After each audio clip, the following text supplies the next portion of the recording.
Hello everyone, this is Dr. S.K. Singh. I have done my MBBS from Malana Jat Medical College.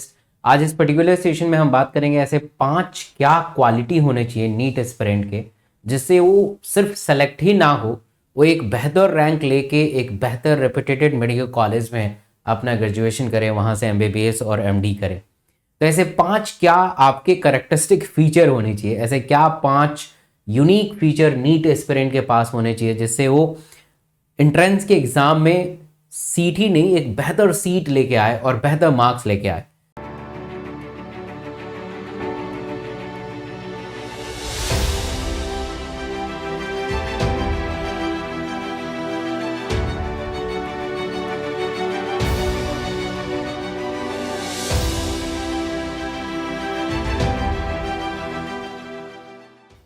The first is the positive attitude. The positive attitude बहुत ही important है। हम क्या होते हैं कि अपने NEET के exam से इस पॉजिटिव एटीट्यूड से कोसों दूर चले जाते हैं। हमारे हर दिन हमें ऐसा महसूस होता है कि हमसे कुछ नहीं होने वाला है, हम नीट के लिए बने ही नहीं हैं। 2-4 क्वेश्चन क्या गलत हो गए, या मॉक टेस्ट में कुछ क्वेश्चंस नहीं हो पाए, या मॉक टेस्ट में अगर कुछ नंबर नहीं आए, हम अपने आप को ही मान लेते हैं कि हमसे नीट क्रैक नहीं हो पाएगा। It's lack of positive attitude. देखिए, बड़े से बड़े जो गेम होता है, बड़े से बड़ा युद्ध होता है, वो इसी के सहारे जीते जाता है, पॉजिटिव एटीट्यूड। ऐसा नहीं है कि वो योद्धा बहुत ताकतवर है, बहुत पावरफुल है, तेजो समान सैनिक हथियार बहुत ज्यादा है, ऐसा नहीं है। युद्ध अपने पॉजिटिव एटीट्यूड के सहारे भी जीता जा सकता है। नीट एक बहुत बड़ा युद्ध है और इसको हम पॉजिटिव एटीट्यूड के सहारे जीतेंगे।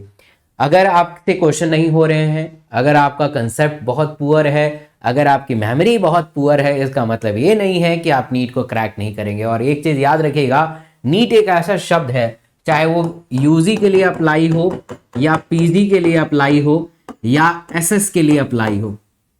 NEET UG MBBS, NEET PG MDMS और नीट एसएस सुपर स्पेशलिस्ट, इन तीनों के लिए सबसे इंपॉर्टेंट है हार्डवर्क। इन तीनों के लिए सबसे इंपॉर्टेंट है hard work. There is no requirement of intelligency. और मैं अपने श्योर दावे के साथ कहना चाहता हूं, जितने भी इस वक्त जो डॉक्टर इस वीडियो को देख रहे हैं वो जरूर इसको अप्रिसिएट करेंगे, ठीक है। तो आपको भी समझना चाहिए कि आपको हार्डवर्क करना है एक पॉजिटिव माइंडसेट के अकॉर्डिंग, राइट। तो पॉजिटिव एटीट्यूड का होना बहुत जरूरी है। आपको पॉजिटिव एटीट्यूड आएगा कैसे? Just recalling every day, yes I am the best, और मैं नीट को क्रैक करूंगा या करूंगी, दैट्स ऑल। अब मैं समझ सकता हूं इस पॉजिटिव एटीट्यूड के, जो पॉजिटिव एटीट्यूड टूटता कैसे है। एक तो पीयर प्रेशर की वजह से टूट जाता है आपका, है ना। फैमिली प्रेशर की वजह से टूट जाता है। फैमिली में बहुत ज्यादा प्रेशर होता है कि आपको कंपेयर करा जाता है अपने बुआ से, फूफा जी के बेटे से, कि उन्होंने तो क्रैक कर लिया, आप नहीं कर पा रहे हो, है ना। फ्रेंड के प्रेशर से भी होता है, फ्रेंड प्रेशर। फ्रेंड कहते हैं कि मेरा तो इतना हो गया, तुम्हारा नहीं हो पा रहा, मैंने मॉक टेस्ट में तो इतना कमाल किया, तुमसे नहीं हो पा रहा। इन सारे प्रेशर को दरकिनार करिए, इनको आपको अवॉइड करना है, इनको अवॉइड करना है। सिर्फ अपने बारे में सोचना है कि मैं बेस्ट हूं और मैं अपना बेस्ट दूंगा या दूंगी, ठीक है। The second most characteristic feature you should adopt is the punctuality and regularity. हालांकि शब्द बड़े छोटे हैं, बट इसको करने के लिए कोई नहीं कर पाता। इवन मैं नहीं कर पाता था, ठीक है। मैं कोशिश करता था कि मैं पंक्चुअल हो सकूं, but I am not stick on the my daily time table and to do list and all, ठीक है। बट यस, करीब 80 से 90% में कंप्लीट कर पाता था, राइट। तभी मैं एमएमसी से पास आउट हूं।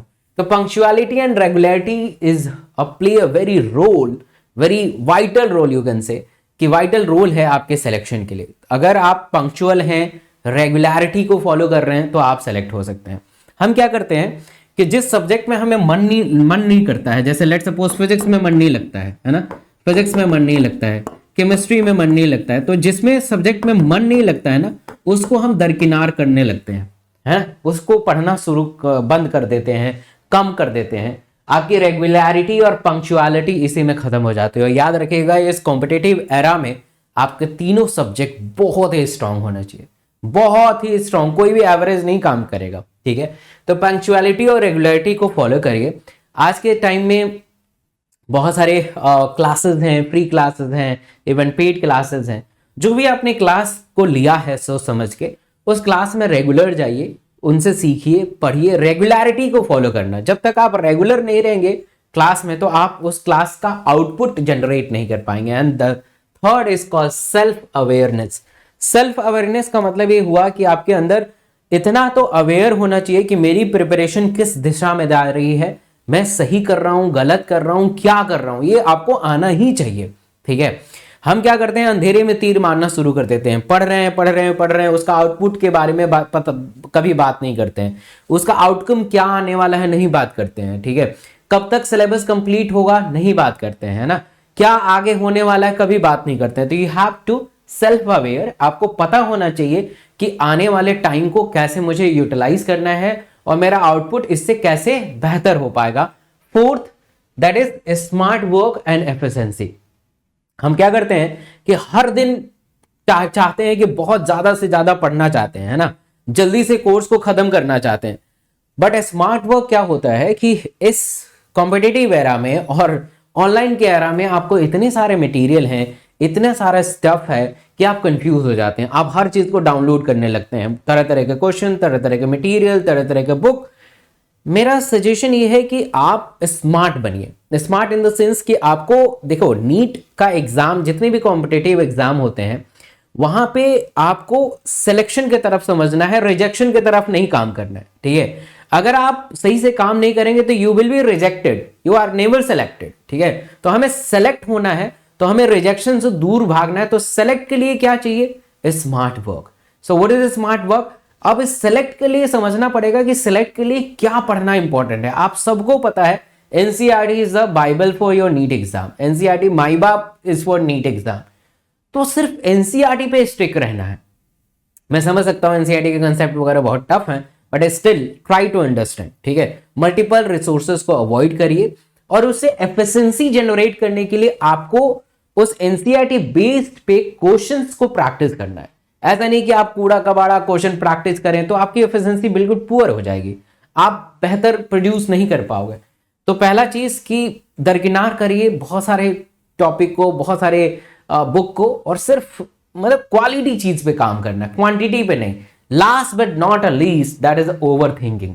Last but not a least, that is over thinking. हमारा दिमाग क्या करता है, जब भी हम पढ़ने बैठते हैं तो तरह तरह की चीजों को सोचना शुरू कर देते हैं। अरे ये हो जाएगा तो क्या करेंगे, अच्छा मेडिकल कॉलेज में जाके क्या करेंगे, अच्छा फर्स्ट जाके थोड़ा देखेंगे कैसे, मतलब ओवर थिंकिंग पे हम जिस वक्त पढ़ रहे हैं वो उससे बेहतर नहीं कर पा रहे, क्योंकि हमारे दिमाग में तरह तरह के थॉट्स क्रिएट होने लगते हैं कि अरे मेरा सिलेबस नहीं कंप्लीट होगा तो क्या होगा, अरे मेरा सिलेक्शन नहीं होगा तो क्या होगा, अरे इस बार तो मुझे लास्ट मौका मिला है ना, समझ रहे हो, अलग अलग थिंकिंग। अब सोचिए कि जो भी आप सोच रहे हैं उसका क्या प्रैक्टिकल चीजें हैं।